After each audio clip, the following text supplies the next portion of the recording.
Welcome back to In Pursuit of Magic, where we explore the things that inspire us, how we connect with others, and the magic we find on the way. I'm Matthew Medina, and today's very special guest is an actress, singer, dancer, gamer, an incredibly funny and talented human being. She's also my favorite queen from Six on Broadway. I want to welcome Didi Romero. It is such an honor to have you on today. Thank you so much for that cute intro. Okay, gamer, we love that. Thank you for having me. That's very kind of you. I had to come prepared. Of Yes, course, you of course. did. I And you came have the prepared with playbills in the back. my I see playbills in the you. background, the artwork I made. Yeah. And then I know you're a Star Wars fan, so I put some lightsabers back there too. Um, you are the Just best. wanted This to be is very prepared. thoughtful of you. Very thoughtful. May the force be with you. Well, I'm so happy to have you. Honestly feels like a full circle moment, especially because when I saw Six on Broadway, I didn't know much about it. I kept seeing ads for it, except kept seeing clips, and then the weeks leading up to seeing it, I started seeing you as Katherine Howard, and either was blown away by your singing talent or blown away by how funny you were with your comedic timing. And then I was lucky enough that my wife and I got lottery tickets. We sat a front row center. I had the best time. So much so that I went back with one of my best friends who was pregnant at the time, and it was her birthday, so I treated her. And she said the same thing. She loved you. You're her favorite queen.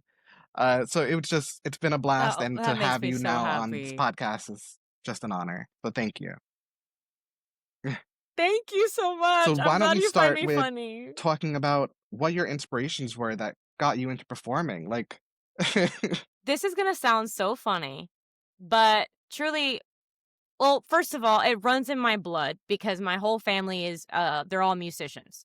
Or artists in some ways. So like my mom's side of the family, it came from my great grandpa was a keyboardist as well as a his own director for his band. They played a lot of like tropical music, and then my grandma came to the picture, and she was a percussionist, and she was like one of the first ever well-known female percussionists in like Latin America, and also just like a legend because mind you, she played the congas, and that's like a very male powered kind of instrument. You yeah, don't really see women play the congas, and it's like this massive, huge, like mountain of an instrument, and it's really it hard is. to play. Um, it doesn't feel good. Like it makes your hand get even more stiff, and you have blisters. It's really hard to play. So she would play that instrument since she was 8. And then my mom came to the picture, and she was also an actress, dancer. She was a tropical music singer. And then I came in and I said, "Yeah, I guess I'll follow along." And so that's exactly what I did. And also my father's side of the family is they're all very good artists. They're all into literature and art and theater. So, like I had to be that way. I think if the roles were reversed where I was like, Mom, I want to be a lawyer," she would have been like, "Yeah, that's not going to happen. You're going to be an artist." And that's exactly what happened. So, and maybe Elmo, because I loved Elmo. I would sing with Elmo all the time. Well, I think that just means that you're due to be on an episode of Sesame Street at some point. Follow Rita Moreno's footsteps? Oh, for sure. Absolutely. Yes. That's an iconic episode. In fact, I think I read that the Muppets are going to Broadway with like a magician or something soon. Oh my So God, they are. there's So, opportunities. front row and center. We're going to go. Exactly. Yeah.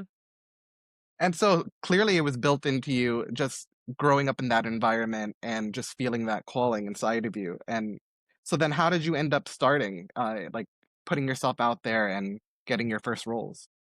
Well, I was never an introverted kid. I loved making a fool out of myself.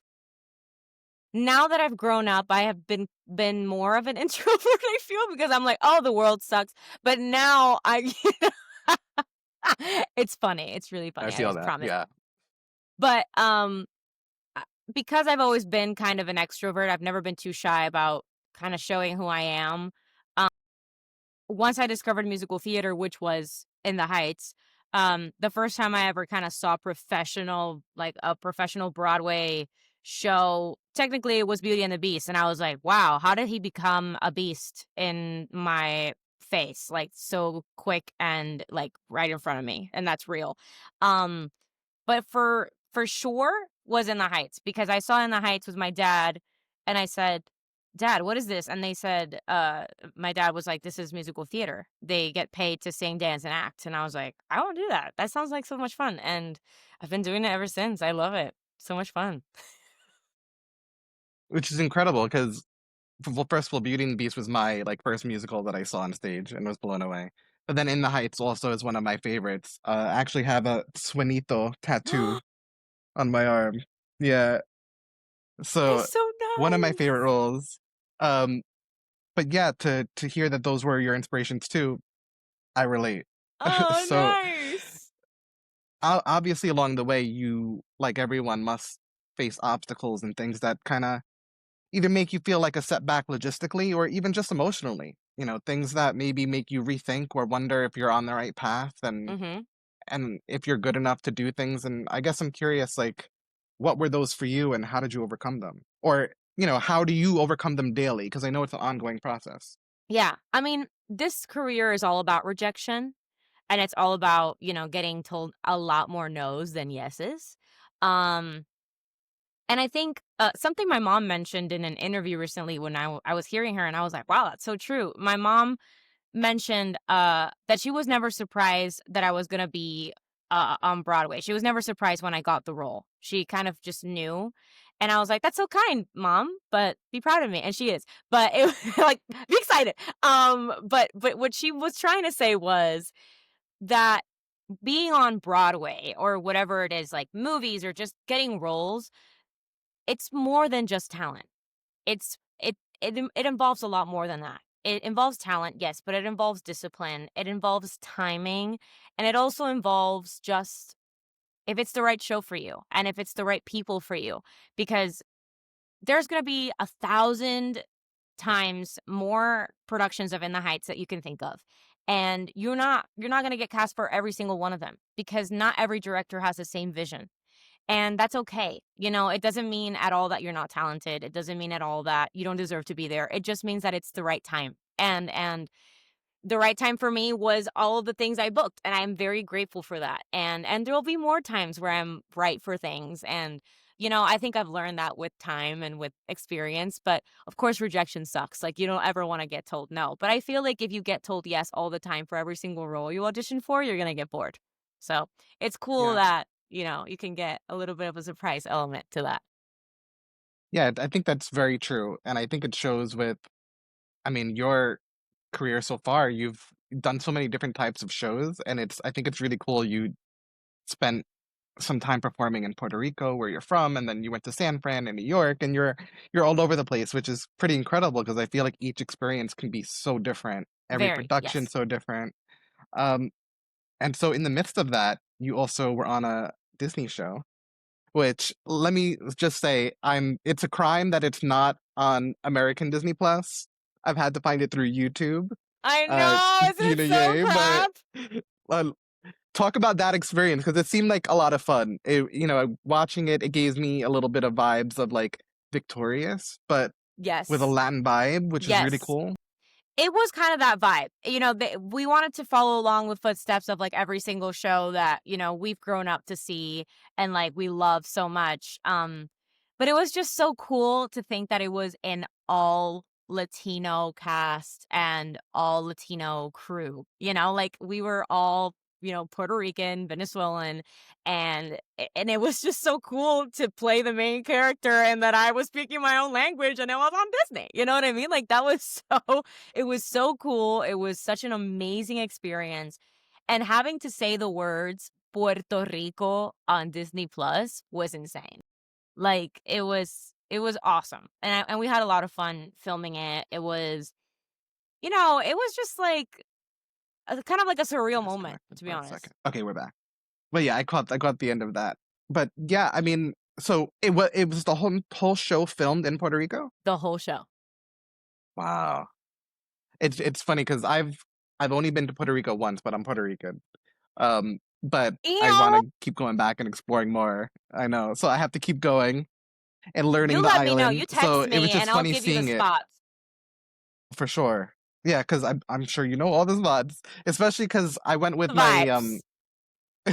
well, my in-laws family, like extended family, were showing us around a little bit, but they were like making sure to tell us, oh, maybe not go there, maybe not, I don't know. So we went to like little like touristy areas, and I was like, I'm sure there's other spots.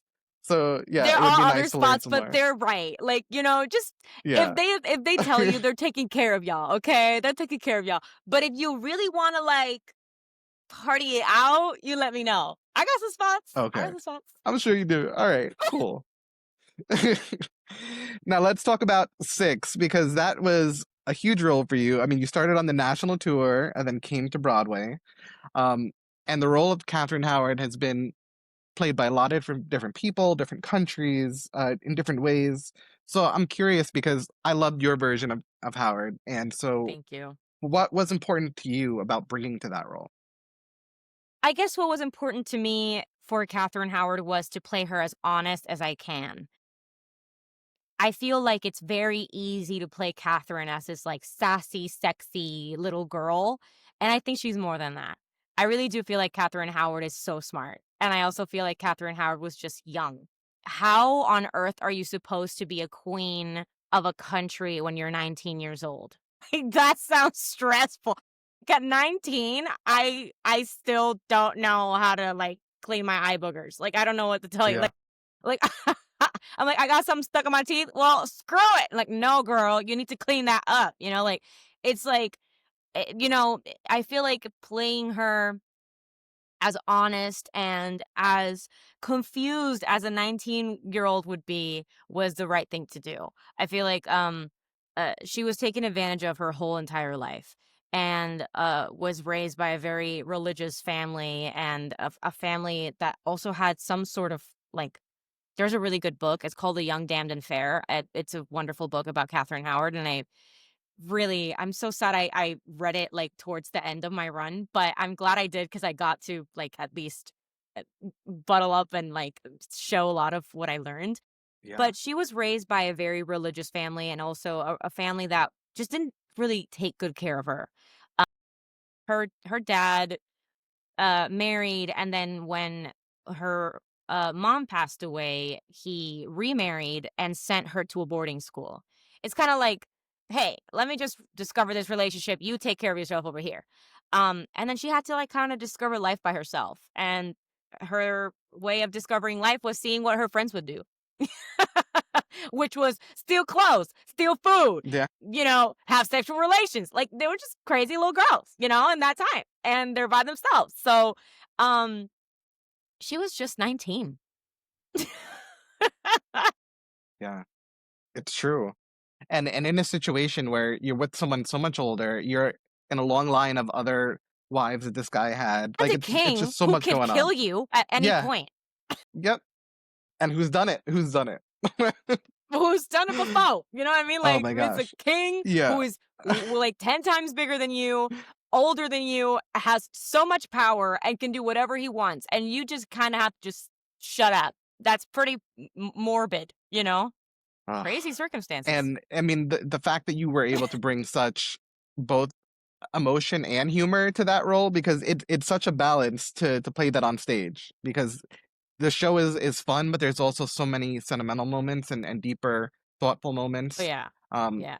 was pretty incredible to see. And Yeah. so I'm curious what it was like for you to play that every night while also because it's a shorter show, not getting an intermission, like kind of just going and going. So, I learned a lot with a no intermission show, 90-minute, 800-calorie burning cardio-filled show.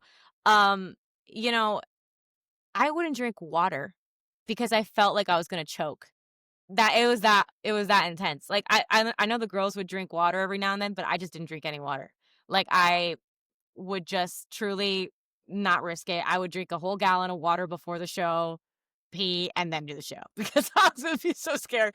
Um, Yeah. but to be honest, I really do feel like Six is such a crazy show to do and such a hard show because it is very difficult to do.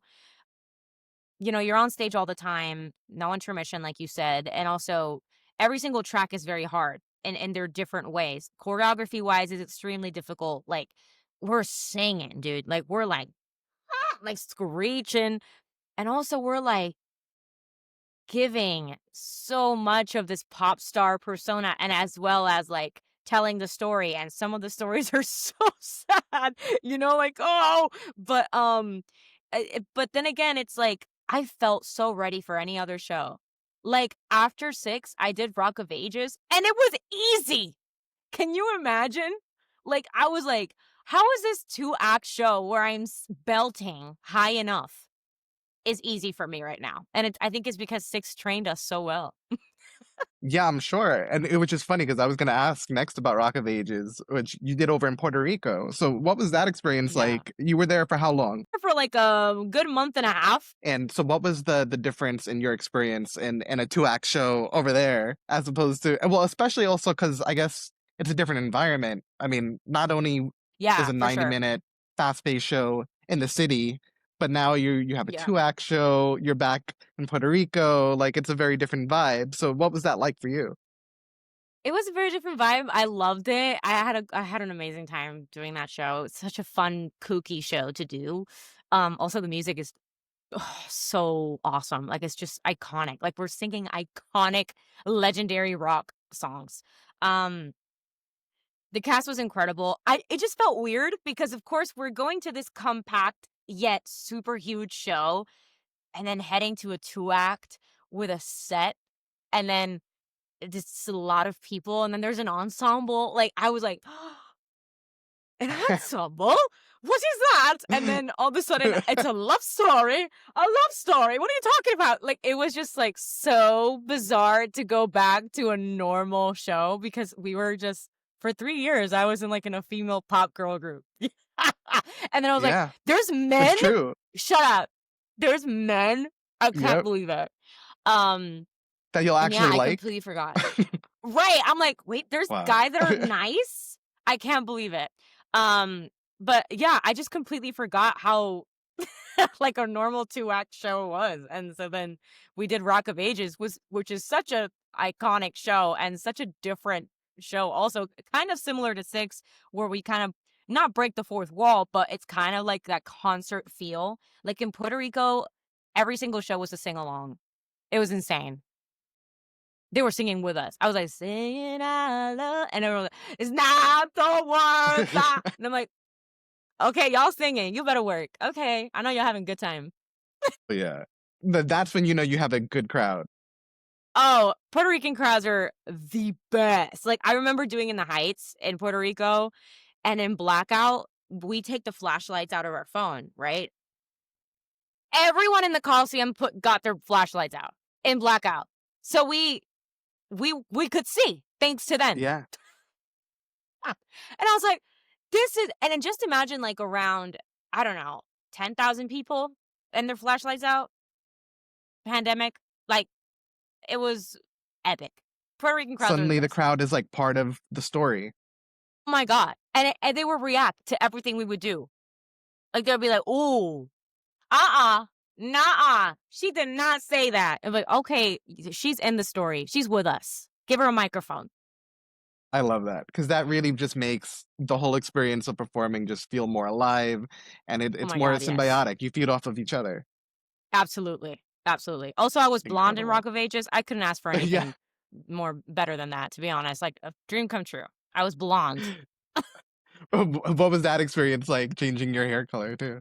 I completely changed my personality. I understand now.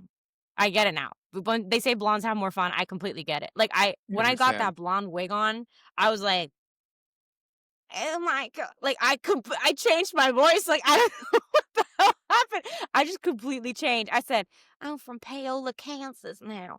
I was feeling it. Feeling the wig. Feeling the wig. She's got a way. Girl, she's gone now. I'm Sherry.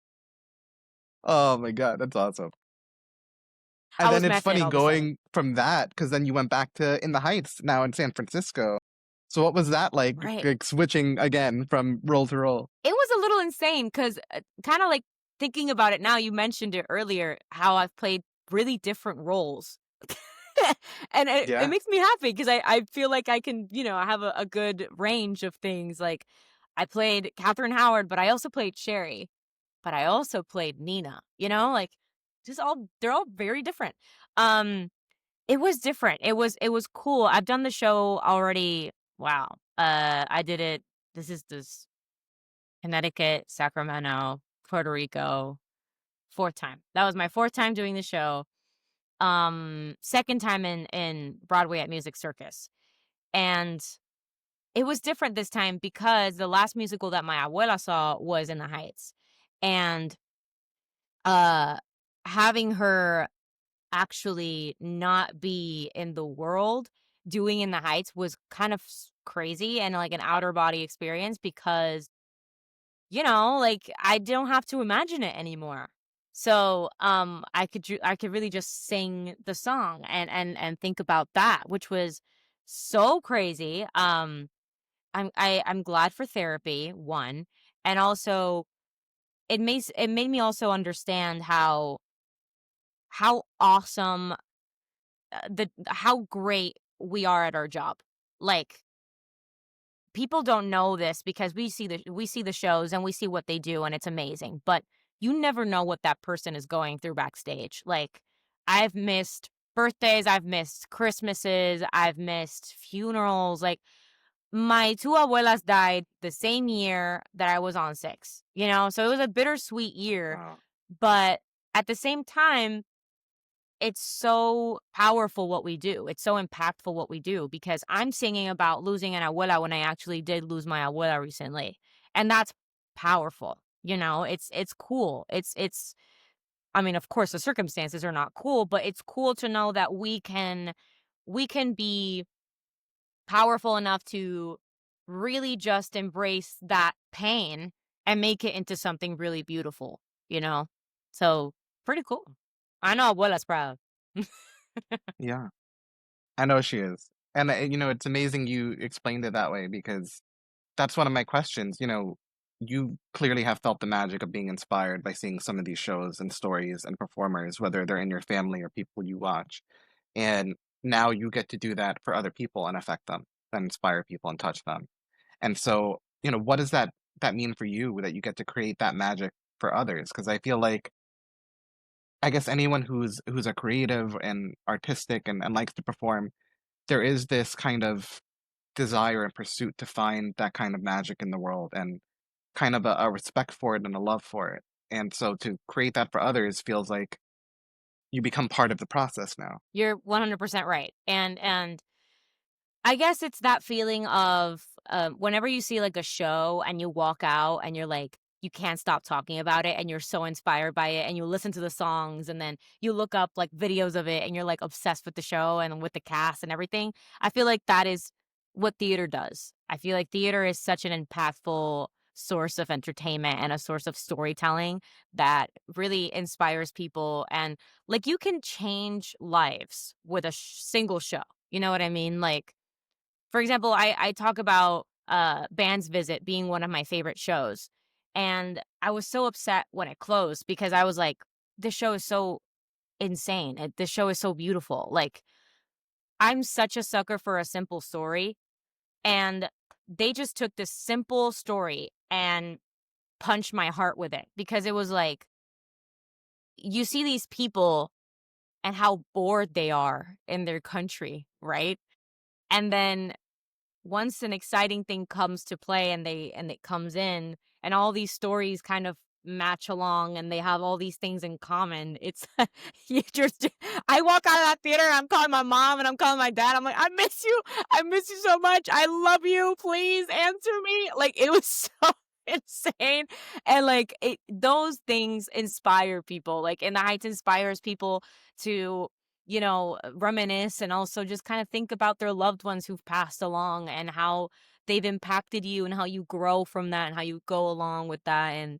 And so that's is such a beautiful thing about theater. It is. And I think that it's a beautiful thing also when a performer can really see that and appreciate that. I feel like you really feel that in your soul, and it comes through whether it's your performance or how you interact with people. I mean, I've seen you at stage door, I've seen you on stage, so I see that how much you love it and how much you really acknowledge that connection, which I think is a really special thing. Thank you. Yeah, I do And so love I'm it, curious, as we talked about so It's many different cool. roles that you've played so far, Yeah. and we've talked about so many different roles you've played so far, so I'm very curious if there's a dream role that you have that you haven't gotten yet, but you would love to play. Oh, dang it. And it could be in theater, it could be on screen, it could be whatever. Wow. Okay, well, that's good that you amplified it because it's so hard. I mean, if it were theater, I hate to say it. Just to make it bigger, yeah. If it was theater, I hate to say this, but I can't deny it. Maybe for like a week, I would like to play Elphaba. Um, I think Oh, that's a yes, role that a lot of people would love to play. And I think I would really love to discover her and see how funny she can be because I feel like Elphaba can be really funny. Um, I've also been told I have a great for witch sure. laugh, so I cannot wait to experience that There you someday. go. And if it were in a movie, oh god! So here's the thing, I have a thing with I wish, like, I had the greatest English accent, I practice it every single day because I the roles I wanna play, the majority of them are English, and I'm so and Over so there. there's this role I really there's this role I really wanna play, and it's not even in a live action yet, and I'm hoping they do it. It's Emily in Corpse Bride! Oh my Oh, god. yeah. Come on. I could definitely see it. I love that I think corpse. especially because it's such an over the top movie and so exaggerated, I think it would be perfect. I think you'd be a lot of fun. Also, Victor is missing out. That girl was a baddie. Like, I don't understand you, Victor. Like, literally, Yeah. she was a baddie. As if he wasn't a Like little she came skeletal out himself. Like, I don't know. like, I'm like, "Victor, you over here talking Yep. like you're over here, like, thinking you're so handsome. You're creepier than she looks, dude. Even the worm on her neck popping out is cuter than what you look like with that suit, you dusty, crusty boy. I can't believe it. And Victoria, you need to chill. You need to See chill. You got money. Chill out." Oh, wait, no, she's actually poor. She doesn't have see, money. that's why Never you mind. need to be in the movie because I need this commentary. Yeah. Oh, do you imagine my commentary in a movie? I feel like people will walk out of the movie theater, be like, "Oh my gosh, she's so loud. Let me just get out. Let me get a refund for this." Yeah, Emily and Corpse Bride. Also, the majority of the dream roles I have, I can't play until I'm, like, way older. Because 'cause I'm 26 now, but I look 18, and, that's a good flex, but sometimes I wanna play a role that I wanna do when I'm, 70 years old, So, like, I know I would be a great Fleur Blue Hair, you know what I mean? But I'm not that age range yet, but I know I could play it. Or Yeah. Rita in Lucky Stiff. Would love to play it. Love to play it. Big It's glasses. goalposts to look out for as you get older. Yeah, I'm excited. I'm I'm just excited for saying. when I'm like, oh, raggedy and crooked because I feel like I would be funny, at least. Yeah, for sure. You're still gonna have the sass, you're still gonna have the comedic timing. He's like, who's that It's old all gonna hag come. over there? She's funny. Done. Meanwhile, I'm with the cane and I'm 60 and I'm like, I still dream about being alpha. At 70 years old, but I'm like, It's oh, like, "Okay, I grandma, can't wait to let's get see. you to bed." Yeah, sorry, she's a little crazy. That makes me think of, Aladdin when he's, like, talking to the marketplace guy. He's, like, telling him about, "She's a little cra." She's okay. That's me. Oh god. I think it's fitting. I think especially within this realm of performing in theater, I think everyone needs to be a little crazy, and you need to kinda just roll with You the need to be waves. mentally unstable to be in this industry. It's just a It a seems a like it. trait that you need. Yeah, yeah, yeah. You need to be at least, a little bit crazy to survive in this, because we have some crazy people, me Oh, included. yeah. Well, there's crazy and then there's crazy. I think you're. I Police, think. yeah. I think you're the fun crazy. And I'm Judy. Yeah, that's me. Well, thinking of like funny, crazy, fun stuff.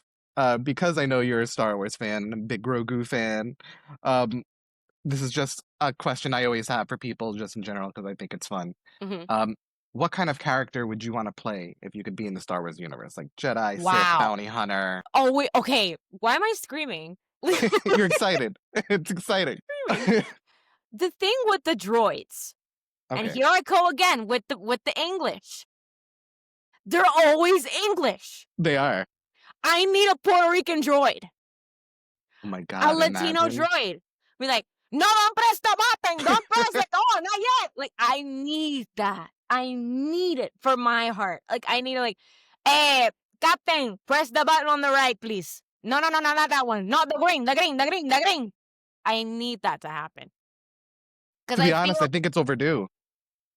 like we got some really funny droids, but they're Yeah, all English. We need some spice in them droids.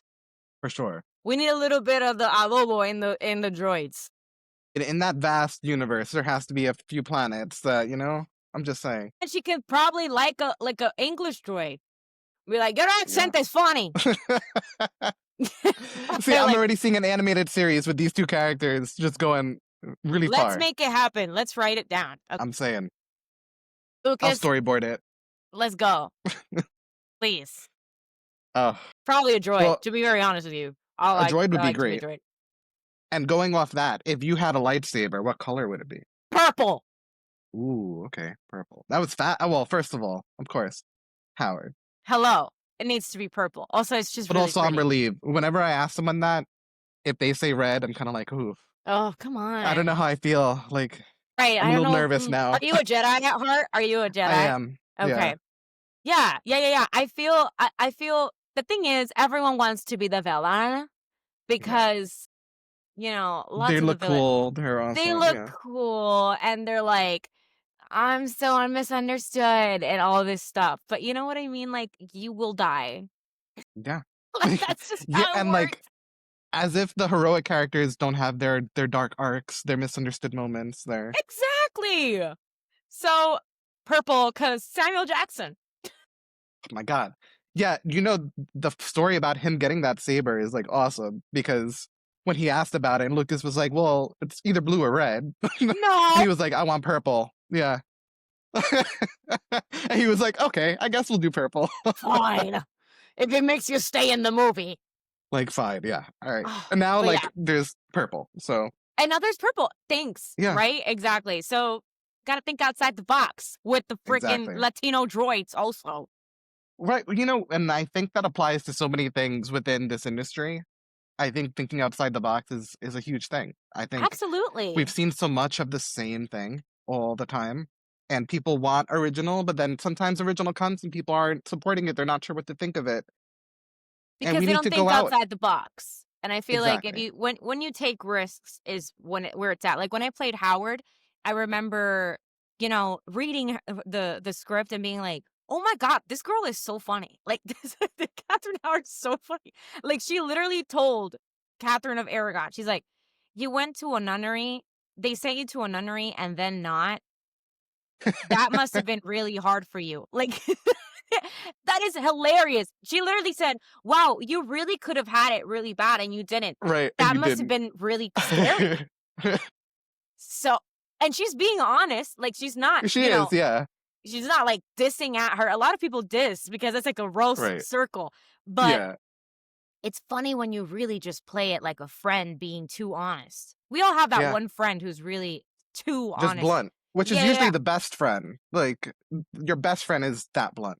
Right. And it's like, God, I love you. That color looks so hideous on you. And I just needed to let you know that. But I just want to let you know that you're beautiful, no matter the color, but it does look bad.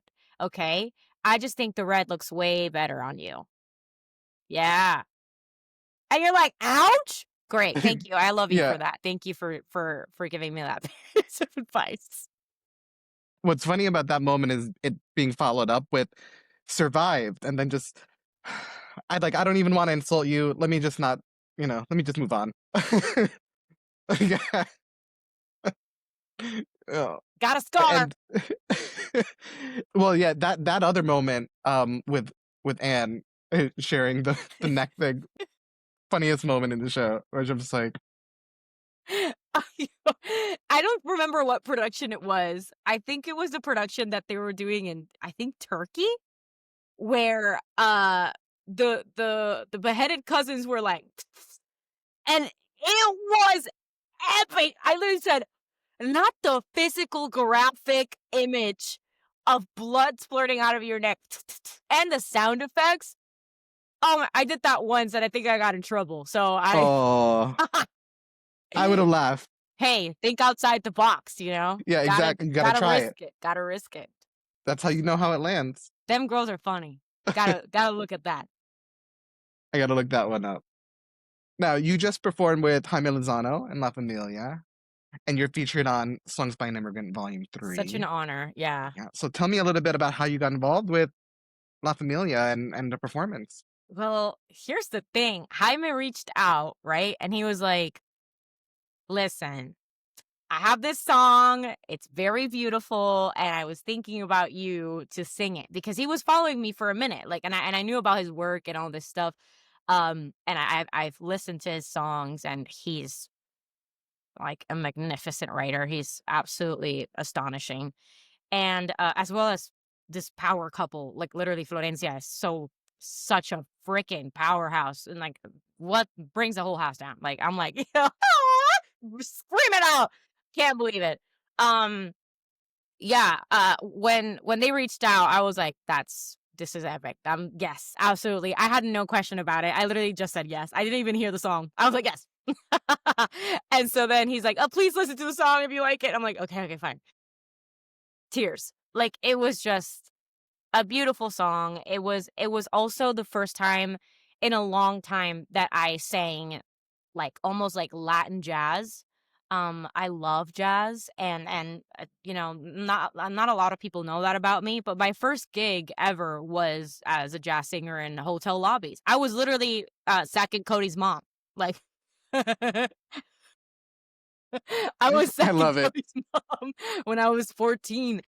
The And so and I did that since I was 18 until I moved out of Puerto Rico, like, but that was my job. Every single Saturday, I would go to a hotel and sing 3 sets of jazz songs, like, I know a lot of them, so and I would get to take requests and all that stuff. Also, the amount of sugar daddies that are over 70 years old that really dream of having a young jazz singer as a lover is insane. Like, I was, like, talking, like, young, like, I'm, like, 16, they were like, "Hey, my room's this." I'm like, "Hey, I'm 16!" And they'd be like, "Oh, sorry, Like, I'm let gonna me go back. now." And they would be but you know what? Can't blame them. I was, like, beat to the gods, I had heels on, like, you know, it was just I was a whole girl, you know, I was a woman singing jazz, you know? Like, it's not every day you get to see a girl sing jazz in the hotel lobby like the zoobity-ba, the zoobity-ba. Um But when he reached out and sent me the song, I was, like, shedding tears because literally it was, like it was jazz, Latin jazz, and also there was, like, this, like como un sandungueo in the middle, and I was like, "Down on the again." It was so delicious, and, you know, and then the message of the song about missing home and about being far away from home and everything. It was just a beautiful song, and I absolutely said yes tonight. And he was like, "Also, like your family, they're all musicians?" I was like, "Yeah." And we talked a little bit about it, and he was like, "I want you to show that part of you. I want the song to show that whole line of musicians from your family." And I think that we did a really good job of kind of representing what that was like in my body.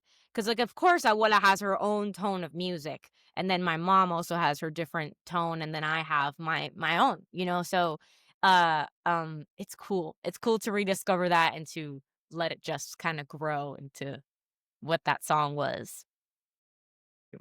And I think it ties into a lot of something Jaime talked about, which was how a lot of times in this industry, the roles and the music that's out there have nothing to do with where we come from in the Latin community. And so it's hard to find those spaces and take on those roles where the most iconic ones are usually have nothing to do with us. They're Yes. not usually our stories. They are in some ways, but not so personal Right. You as don't I think what resonate Jaime is as trying to much. do. Yeah. Yeah. So Yeah. what was that like for you, not only being able to, I guess, experience that in performing, but then kind of being ushered into this larger community that I guess Jaime has been creating? It felt amazing, and also what I was thinking about the whole entire time was, how are these people not as big as other people that should be? I was, like, just in awe of the talent that was on stage and, of everybody, and the amount of support that they were showing them was insane. Um, and we had a really good conversation backstage about this. We were talking about, you know, uh, uh, I went to see, Rita Moreno recently in, like, this kinda like a I call it, like, a TED Talk, but it was in Puerto Rico, and she was talking about how in 1950 something, when she was starting, she got to do, the majority of her roles were, ethnic women, and then again, they didn't resonate with her, and they weren't roles that she was proud of completely of. She wasn't really fully satisfied of her career, and till this day, we have around a handful of shows of us, of Latinos, and shows that also that handful of shows don't fully resonate with who we are. Uh and there's roles here and there, but then again it's like it's not enough. So we were talking backstage about that. We were talking about how there's not enough for us. And then that when there is, it doesn't resonate with us, or they don't treat us the right way, or we're not written the right way. Um, we're not represented. And it's crappy. It's a crappy feeling.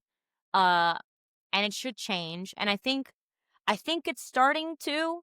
We're just in a completely different, like, timeline in the world right now where that is very tricky to kind of envision that can happen. Uh, but hopefully it does shift. I think there is a shift of, like, they always say be perseverant, be patient, but at the same time, I don't want to be perseverant anymore. I want to be there. I want to do something about it. So I think we're starting to now see a shift in we have a lot of more Latino writers. I think we just need more chances and more yeses to get those stories on stage and give them an opportunity. Yeah, absolutely. And I think that's the hardest part, because there's so many no's out there. There's so many people who don't want to take a chance on something or give something a space. And it's a big reason why I appreciate when people are creating the space, and if they get their chance and they hold open that door and then they start creating spaces for others, that space becomes bigger. And I'm seeing that a lot with High Man, what he's doing. Yes, And absolutely. definitely within that struggle, there's so many, we touched on it, so many highs and lows and in between. And mental health is definitely a big part of that. So I'm curious in terms of how you deal with that and process that daily, whether it's just self doubt and insecurity or dealing with the no's and holding on to the memories of the highs to keep you going. Um, it's funny you say that. One, I take therapy every single Monday. Love my therapist, love her so much. It's an investment, and it's a wonderful investment for me because it makes me feel good. And of course, she's not a therapist is not going to solve your problems. They're going to guide you to solve them yourself. And I think it's cool to get to reflect on yourself and get to know yourself as much so you know when to control and guide those feelings and your mental health. I think it's very important. Um and of course, we're artists. Like, our job is so weird. Like, we use our bodies and our feelings and our heart and our brain, and we show it to the world, and that's our job, and we get paid for it. That's so weird. Um, and we love it, and we keep doing it because we love sharing stories, and we love to portray people, real circumstances that could happen. So I feel like, of course, we're gonna be a little weird about it, and we're gonna feel odd, and we're gonna feel sad sometimes because we're giving so much of ourselves, and then yet again, they're not giving us the same thing. We're just kind of putting this plate on them, and they're eating it, and they can do whatever they want with it, and that's our job. That's what we could do. Um, so of course, it's normal to feel weird, and normal to feel, doubtful about whether or not I'm right for this, whether or not I'm in the right industry. Am I doing it fine? Am I gonna do it? Am I gonna achieve it? It's an uncertain career. It's like very unsure, but life is very uncertain. You never know when things come up. Girl, I might die tomorrow, but we're not gonna wish that it's gonna happen, okay? But True. but you know what I mean? Like, it's just uncertain. Like, I could fall from this chair right now. It didn't happen, right? So hopefully it doesn't happen right now. It reminds me of But a quote. Well, it reminds reminds me of a quote I shared with Mayella from the movie Tomorrowland by Disney, which is underrated in my opinion. But period. the character is in a planetarium when she's a little girl, and she's looking out into the stars and wanting to explore it. And her father's like, "Well, what if there's nothing out there?" And she says, "Well, what if there's everything out there?" And I feel like Come that really on. applies to whether it's this industry or any one where you're chasing your dream. Absolutely. That's great. Come on, Disney. I That work.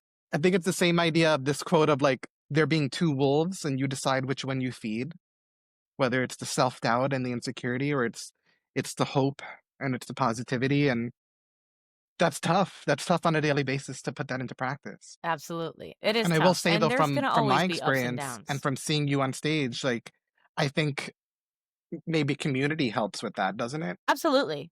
Absolutely. I feel like finding your circle, um, is very important. I think also us as artists, I tend to always kind of exit and disappear, and I forget that sometimes people like being reached out to, you know?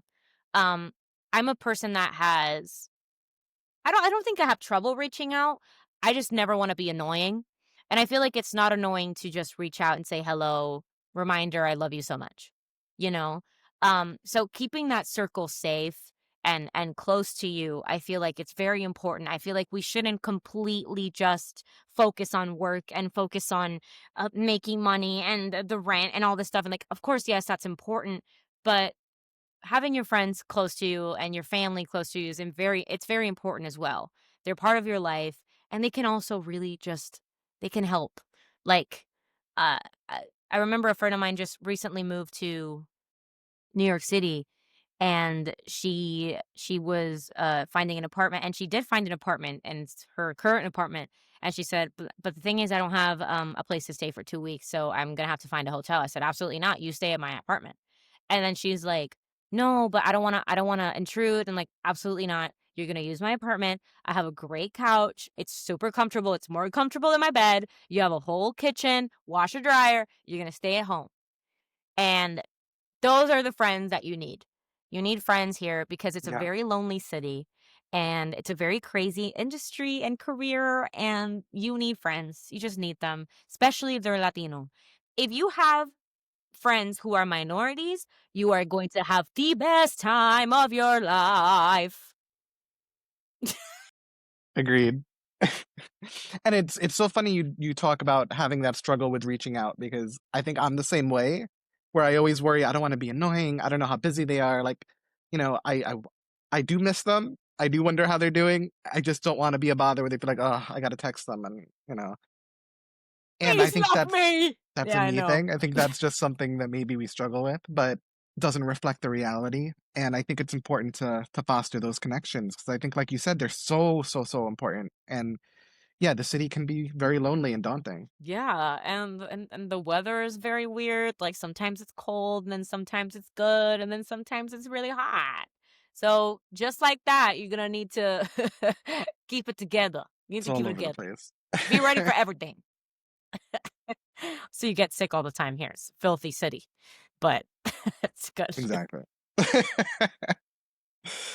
Well, I also wanted to ask about your next role because you teased it online, and I think I was able to guess it. But yeah, what can you share in terms of where it's happening, when it's happening, what the show is? When is this coming out?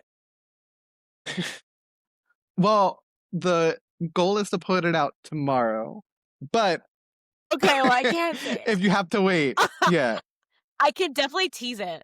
I can definitely tease it. okay, Um, well, the musical starts with the letter R, okay, and my character's the youngest one. got it. And can I you can say, say, will it be and they hold candles. that's and will it be local to New York or no? Can you answer that? No, it's not in New York City. It's in Massachusetts. Okay. But see, that's an Close. amazing part of your journey again. You're all over the place. It's in the tri-state area. It's still close. People travel there for work all the time. Here. I don't even touch my apartment. Like, I don't know what to do. Like, should I just not have an apartment? Because I just don't I don't ever stay here. It's insane. Grateful though, very grateful. I'm really excited. It's a role I've never done before. Musical I've never done, obviously. And it's such an iconic musical. I'm so excited to do it. I'm so excited to hear more and then to see hopefully some clips and then listen to some stuff from you and everything that you have coming next. But before we go, I I'm just excited. wanted to thank you again. I think again, having you on has been such an honor and feels like a full circle moment, and so much fun. I have not laughed as much in a long time. I had a great time. Ew! Did y'all It hear was great. that? Did y'all hear that? I know that's right. I think anyone who's a fan of you knows how funny you are. Oh, thanks. I have to overcompensate for, being hideous. I'm kidding, I'm kidding, I'm kidding, I'm Jeez. kidding. I'm kidding, I'm kidding. No, but I think to be very honest with you, that's my coping mechanism. I love using humor, for everything, even in funerals. Like, when it's, like, a really sad It moment, comes I just natural. kinda have to yeah, I really just have to use a joke. Like, I have to, and that's also how my family is. We're all very just mentally unstable. Well, I think it just brings such a levity to wherever room you walk in. I think, you walk in and it's like the party's here. So that's the kind of vibe I think Thank you you. bring. I I'm the party. Oh, You're thanks. the Means party. a lot. But yes, thank you so much for being here. Again, like I couldn't imagine a year ago seeing you on Six and giving you artwork that a year later now I'd be interviewing you. Thank Um, you for that, by the so way. I thank you have so it much. really This has been nice so and much stored fun in a and little binder. oh, I'm so happy. Yeah, it I was have so all of the great seeing you when artwork you would in a post in your binder. dressing room. That's amazing. Yeah, Because I would see it when I you would needed post it. from your dressing room that it was all posted. Every time I saw it, I was like, ah, like just made me feel so good. Absolutely. No, I care for all of them so much, and it's just so thoughtful. I'm like, "Someone spent time on this!" Yeah, So I think it's a crazy. way of giving back. I think we talked about that of creating that magic, and I think if people were touched by your performance and then who you are at stage door and how kind you are, and I think Oh, people just want to thanks. give back to that. It's like a nice Thank you. exchange of joy. Thank you so much. Thank you. That means a lot. That's very kind. Thanks. Well, everyone listening, follow Didi on her Instagram and her TikTok. Watch her gaming.